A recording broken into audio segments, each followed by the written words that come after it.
Good morning and welcome to Tax Day, April 15th, 2019. It's a day that lives in infamy for libertarians all around the world. Hold on for just a second. I got to stop this thing from making noise. There we go. So let's do that now. So this is going out.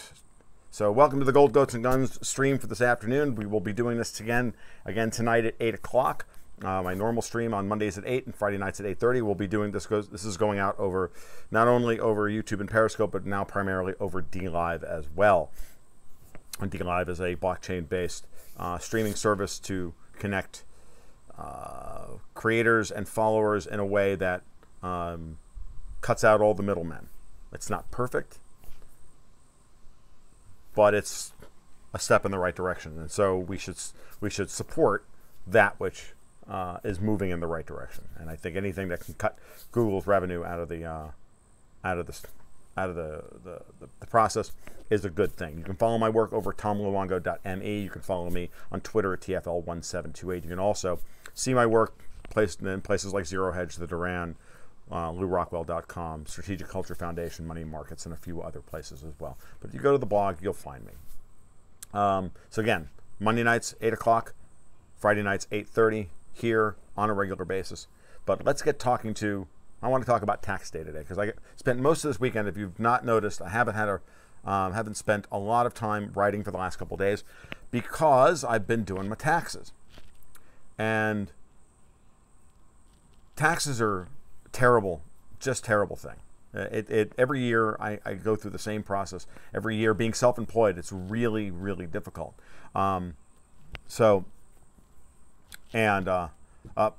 Stan's here, and Stan is an accountant, and I know it's hard for him as well.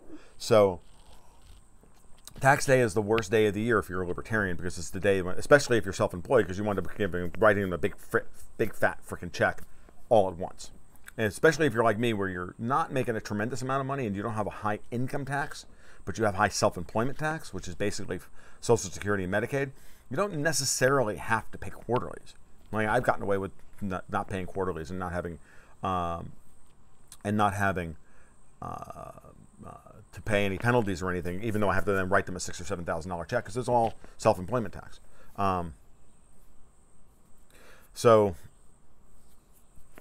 And it's a terrible thing, and it's something that we all have to deal with, because it is, at the end of the day, it's either that, or they garnish your life, they take your life away from you, they point guns at you and say, look, pay us, or we're going to just ruin your life. And it's what happens. It's also one of the worst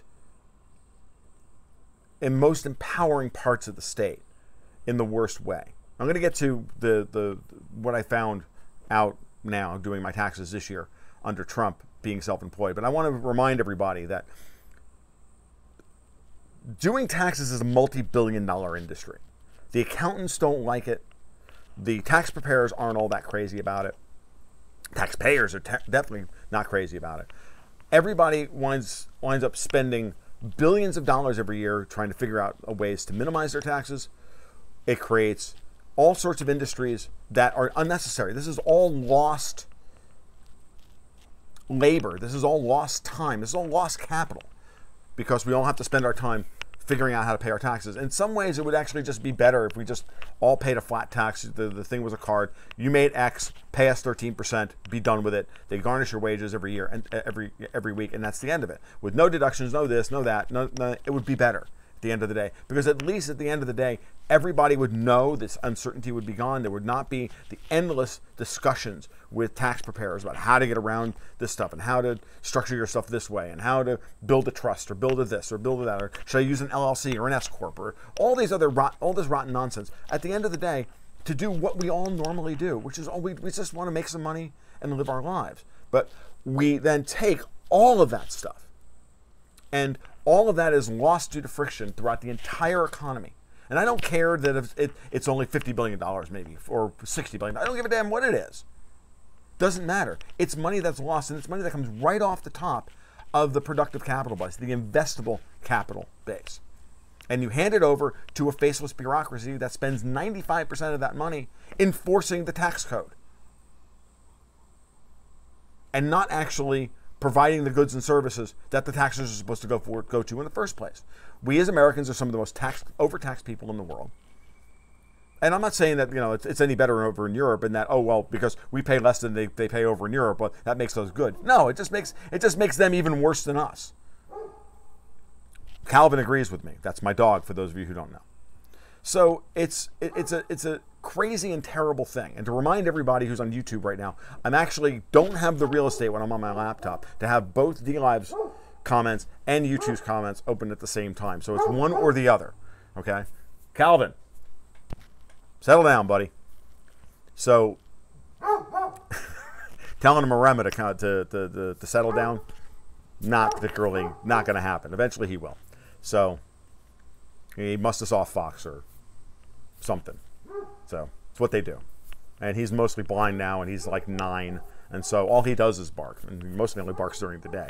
Because when you're 9 and you can't see, you don't draw attention to yourself at night. So, all right. But getting back to the taxes thing. It's a terrible and terrible thing.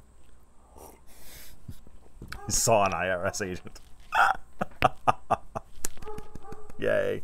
All right. So, you know, I got to love a lot of what I'm seeing here. But at the end of the day, never forget that that's what we're dealing with. You're always dealing with, and when you force people to give you, to provide you goods and services, you force people at gunpoint to say, you must pay me to do X, Y, and Z, to comply with this rule. You're always going to get the bare freaking minimum from them. You're always going to get just bare minimum from them. You're never going to get their best. You're never going to get their most creative. They're going to become creative in trying to get away from whatever it is that you're making them do. And so this is why ultimately this is all lost capital. That whatever goods and services the government that provides is, aside from the fact that it creates massive vectors for corruption, the kind of corruption that is endemic, and we spend how much of our time on this channel and others talking about. It creates massive vectors for corruption. It empowers the worst. It empowers the most disempowered people in the world, government bureaucrats. It pays for them to sit around and do nothing all day and actually not produce anything of value.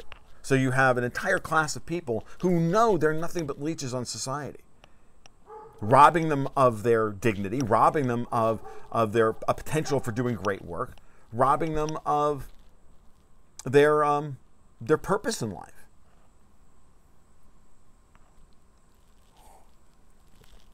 And so it's a terrible, terrible thing. Taxes are just the worst thing there is. They're not users' fees. Okay? And any process and any government function that we fund through taxation could be funded through the private sector. And to make the argument that, for example, like private road building or private courts or private police or whatever, look, they're going to get corrupt as well. Everybody's corruptible. Everybody has the potential for corruption. Everybody has a shadow, to put it in Jungian terms, right? There's no way around that. All you can do is minimize it. And then the question you have to ask yourself is it better to be able to fire the guy who didn't protect your home after you paid him every month to protect your home? Or is it better to institutionalize it and know that the police are not going to be there to protect your home? And if they do, there's an equally good chance that they're going to shoot you as the guy trying to break into your house. I mean, when you stop to think about what it is you're actually doing, what it is you're actually paying for, and you strip away the virtue signaling, and you strip away the rose-colored glasses, and you strip away all the frickin' Marxism, because that's what it is, you wind up with, it's just waste. And it's just annoyance. And it just destroys people's desires. It creates perverse incentives for people to spend all their days not working or not doing this or not performing. You know, I'm looking at my tax bill this year, and I'm going to get into it now. I'm looking at my tax bill from this year. I'm looking at how much money I made last year, and I'm looking at how much money I'm making right now and how much that's likely going to, what that's going to likely do. it's going to likely translate into for next year, and then project that, and then pay quarterly income tax payments based on that. And I'm looking at myself, and I'm thinking about what my marginal tax rate is going to be for next year, because I didn't make a lot of money last year, because we're in the transition period between one job and this new job, right? And this new sources of income. I was making X amount of money with Newsmax in 2017. Now I'm not. And now I wasn't in 2018. 2018 was a down year. But it wasn't that down, right? It was down, but it wasn't that down. So now I look at my tax bill from last year, and this year's tax bill under Trump was 1/4. I'm not kidding, 1/4 what it was under the old code. Because Trump really did make significant improvements to the self-employment tax system for those making effectively less than $75,000 a year.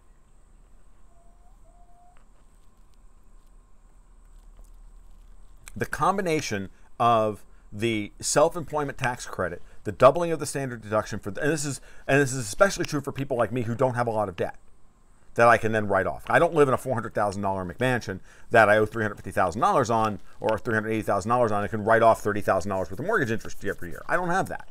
You know, I've never paid more than $4,000 in mortgage interest in my entire life in a yearly basis. The first house I owned was I held a $49,000 mortgage on it. Then I sold that to build after I built this house, and I never held more than an $80,000 mortgage on this house. That's 6.5% for 20 years. You do the math. I think I might have paid $5,000 in mortgage interest those first couple of years, but I didn't have any other deductions, so I couldn't itemize. So I've always taken almost always taken the standard deduction. It was only when I was running a farm out of my home, and I did that for 5 years, almost wanting to lose money on paper in order to offset the massive amount of self-employment tax I would pay for making nearly $100,000 working for Newsmax. Now, these are real numbers by a real middle-class person, okay? Without a lot of investment income, without a lot of nonsense, because I don't have a lot of investment income. Because I don't trust the banks at all, right? And I don't really trust much of DTCC and the rest of it. So I'm a very normal person when it comes to, I got a small, self-employed, home-based business. And I'm lucky to be able to make money in that range now. And you know, middle-class income on that range. I'm not going to tell you exactly what I make, but you can do the math. But I can tell you that if my income were to improve from where it is now by, say, 10%, 85% of that would go to taxes. The marginal tax rate for me from where I am right now to then, my income would have to double for me to see a significant rise in my disposable monthly income, because most of it's going to go to taxes. Right now, at the level that I'm at right now, which is solidly middle class in terms of income for a family of 3, my tax bill would rise exponentially. Okay? So that means that every time I write, so waking up this morning after having calculated my taxes, I'm having a hard time justifying why I should write that extra article for Strategic Culture every month, or that extra article for Money and Markets every month, where they pay me up front for those articles. Why would I do that? 75% of that money is going to go directly to the tax man. It sets up perverse incentives for people to not work. I'm better off not writing those articles for them, putting those articles on my blog. But even then, if that blog post then generates a patron, guess what? You know, $12 a month, that's $144 worth of revenue. Guess what? $110 of that's going to go to taxes.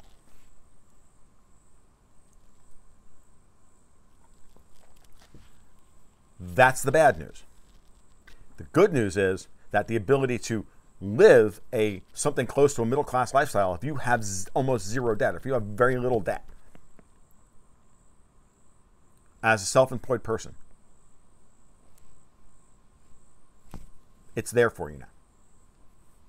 Especially if you're a self-employed person around my age, and I'm 51, and you don't expect Social Security to be there in 15 years, which I don't. So the minimum amount of money you can pay into Social Security is the best thing you should do with yourself. Keep that money up front, save that money, use that money to buy yourself, either invest the money in some way that works for you, buy yourself some kind of whole life policy or whatever. Whatever works for you. And again, consult your tax professional. I'm not a financial professional, so everything you're hearing here, or a tax professional, so everything you're hearing here is just done for informational purposes. I'm not here to buy it's not a solicitation to buy your Social Securities or any of the standard stuff. None of that stuff matters. Okay? It's just giving you an idea of what I'm thinking at this point. So, of what I'm seeing, having dealt with the taxes this year, and I was very, very surprised.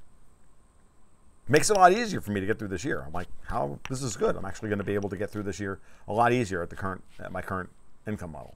So, this is, of course, not to say that you shouldn't donate to the stream or anything else along those lines. I will take the money, but it's not going to Google.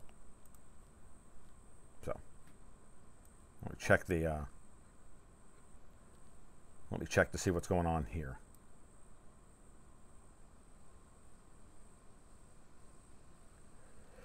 Yeah, some people on YouTube are saying that their taxes went up, but that's because of the limit on property tax deductions. Yeah, I know it's hard for some people, and I hear that.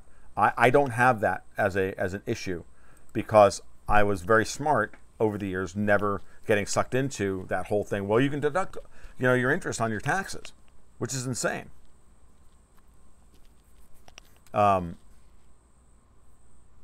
So.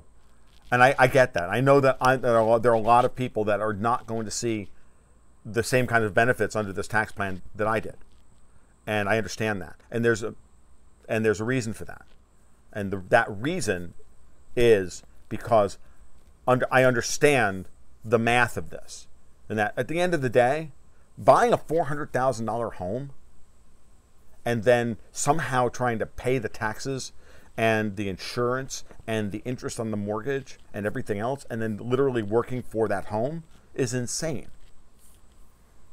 We built our house here in North Florida 16 years ago.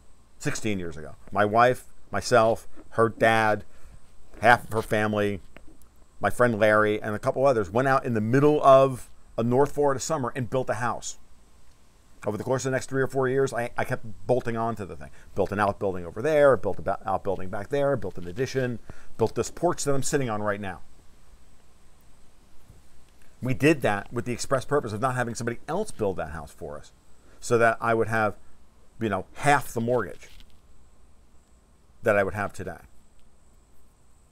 And it's important to understand that. And so I'm not. I get the problem that a lot of people are going through. And I'm not saying that the current tax system works for everybody, but what I can tell you is the following: that if you're in a position where you want that property tax, that property interest deduction and property tax deduction and those limits, I don't know what to tell you, but I live in Florida for these exact reasons.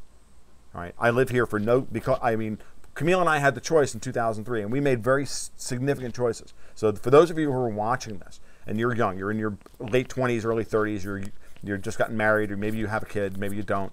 You're in that position that we were in. I was, 35 at the time. Still didn't have a kid. Sophie wasn't born yet. She turned 13 on Saturday. Only have the one kid, and would have liked to have had two. But we sat down and had a long discussion with, about where we were. We were living in a small house in Gainesville that we didn't owe a lot of money on, and we were very prudent at what we bought then. That house had appreciated in value. We could sell it for a significant profit and then plow that profit back into use that as the capital basis to build our own house. But we didn't have enough money to then turn around and have anybody else build it for us. We had to do it ourselves, and we had to learn, and we had to get the skills for it, and so because of all that, we made that decision. The other decision we had was, well, do we want to leave Florida? Do we want to still live here? with a health, where the difficulties my wife has with allergies and other things. Was it worth it for us to stay living here in what is allergy central in the 9th circle of hell in terms of the heat? Would it be better to move some other place? Given my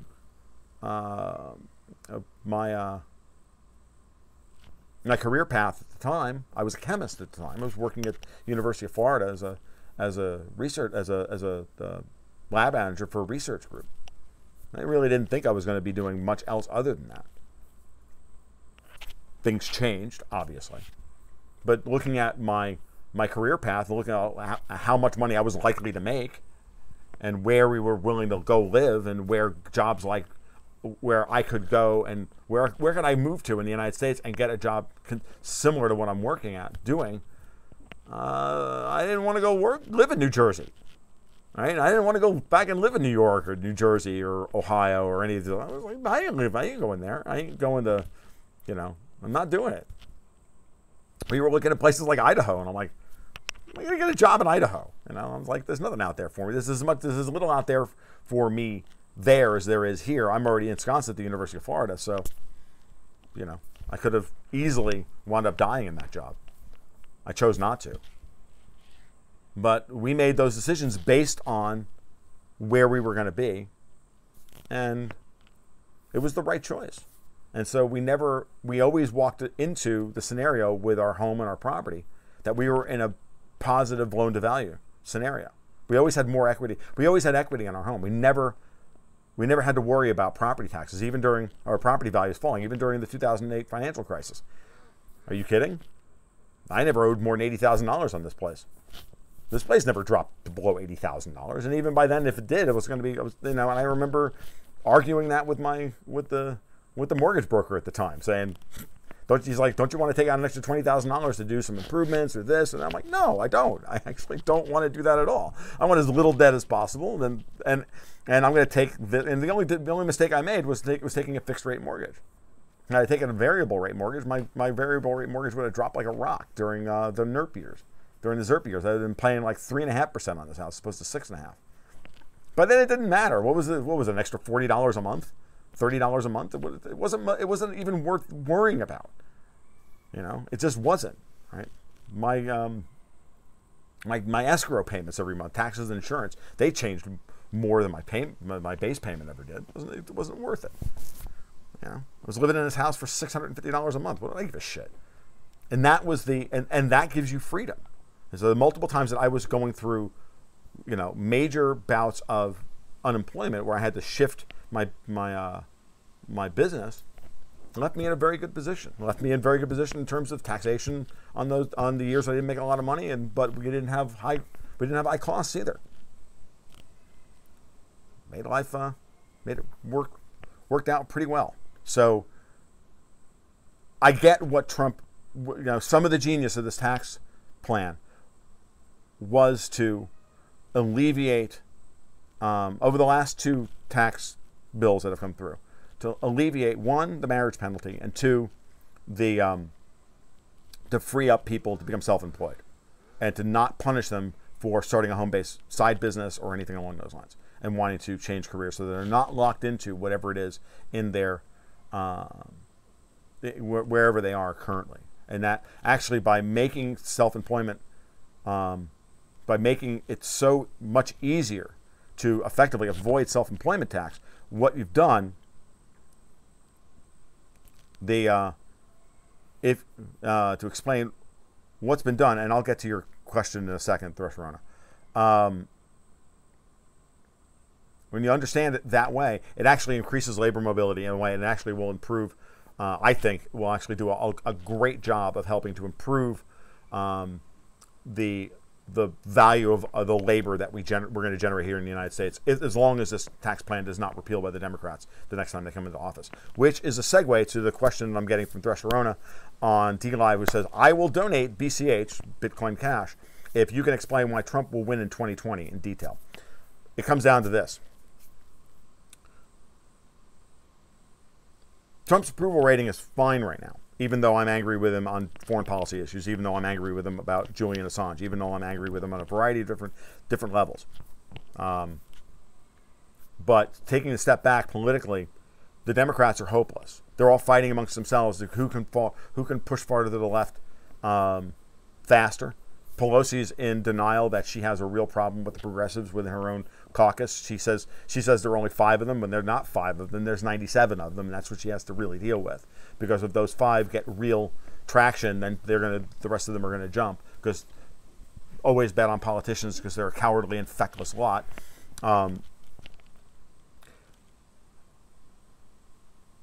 Trump has short up his base with his rabidly pro-Israel position with the Christian right, dispensationalist Christian right. That will work just fine for him, and the very conscientious classic conservatives. I think he'll do fine with them. There's about 40. He's got about 40% in the bag there. The bigger question is, will the Democrats pull back towards the center in order to try and run against him? I don't see them doing it. I see the Democrats falling directly off the cliff because the Justice Democrats, led by Cenk Uygur and liquefied by and backed by George Soros and the rest of them, who just want to destroy the United States, are into full-on Trotskyite mode of destroying the DNC. And I think that's your major story, which will not be covered in the media between now and 2020. They will present to you that the Democrats have a tremendous opportunity to win in 2020 because that's their job. Okay.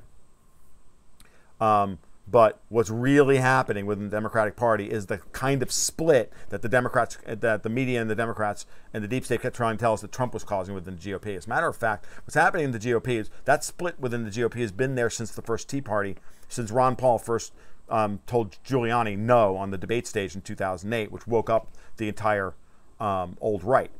Now, that split within the GOP has been there for over a decade, and they've been dealing with it for over a decade, and for the most part, they have it under control. The GOP establishment, has things under control. They've got Trump on a short leash as far as foreign policy is concerned. So they're happy at this point with Trump staying where he is. They've got Mitt Romney to replace John McCain. They've still got Murkowski. They've still got Collins.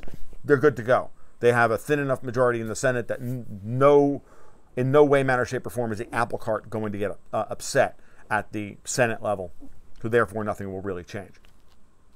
Trump may be allowed to put another Supreme Court justice on that doesn't completely suck, but that's about it. And the only thing else after that will happen positively from that standpoint between now and the end of 2020 is more decent judicial appointment, more constructionist judicial appointments to the lower federal courts. That's about all you can really hope for. Not going to change anything on the wall, not anything, but none of that stuff matters now. Because the truth of the matter is that he's fighting against people who are even more inept than he is. At this point, I'm talking about people like Nancy Pelosi and Chuck Schumer and the rest of them. Aging baby boomers who refuse to admit the fact that their time is over and that the Gen X cleaning crew is coming and the millennials behind them are mad as hell and aren't going to take it anymore. Got news for you. By 2024, the political landscape in the United States will not look at anything like what we have today.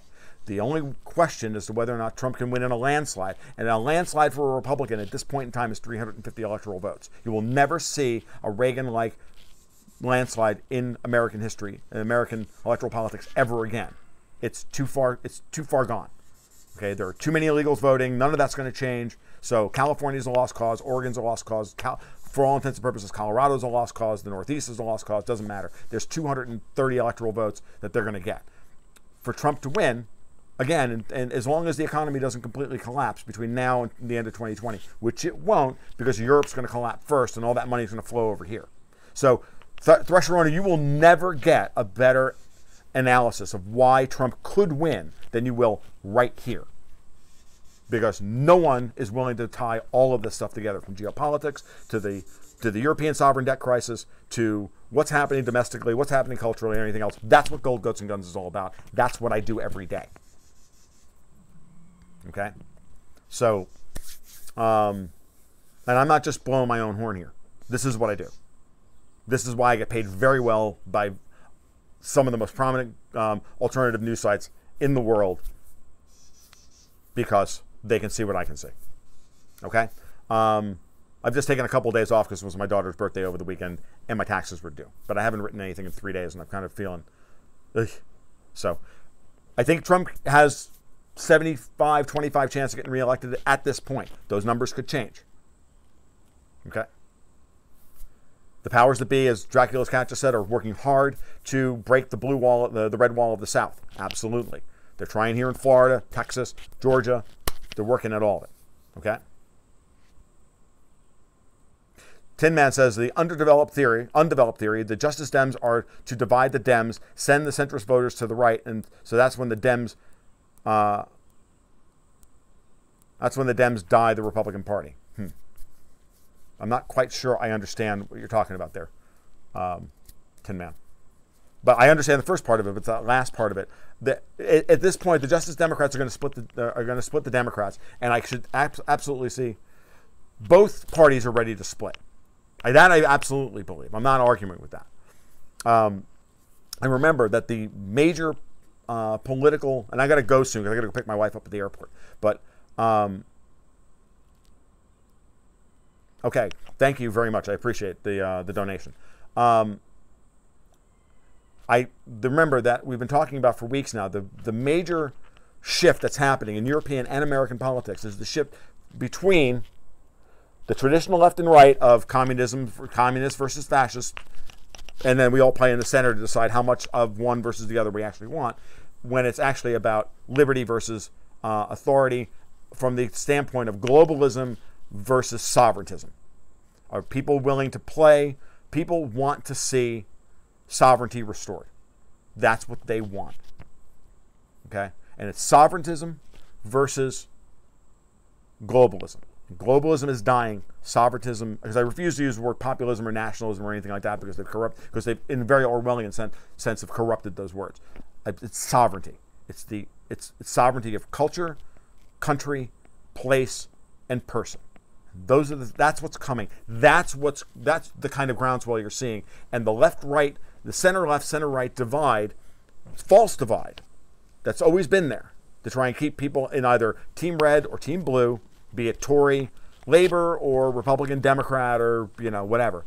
That's breaking down, and Italy is the model of the future. The center-left, center-right saying, no, we have more in common than we have in opposition to each other, because we know that those fuckers are the goddamned problem, and they're the fuckers that need to go. And that's what Matteo Salvini and Marine Le Pen, Viktor Orban, Pete Wilders, Nigel Farage, and the rest of them are all trying to pull off into the European parliamentary elections in 4.5 weeks or 5 weeks, and it's happening here in the United States. What's stopping it from the real revolution from happening in both Britain and the United States is the first past the post majoritarian system and horrendous ballot access laws. The United States is hopeless. The only thing that's going to change the political dynamic in the United States, because of the ballot access laws, because of the campaign finance laws, and because of majoritarian voting, first past the post, whoever gets the most votes wins voting, which is a complete prisoner's dilemma process mathematically, is secession. Secession is the only way to break this up, to break the hold that the corporatist powers have over the United States, because it's not going to happen otherwise. There's a much more advanced move towards proportional representation in Britain. They even held a referendum on it in 2011. It failed, but they ran into that.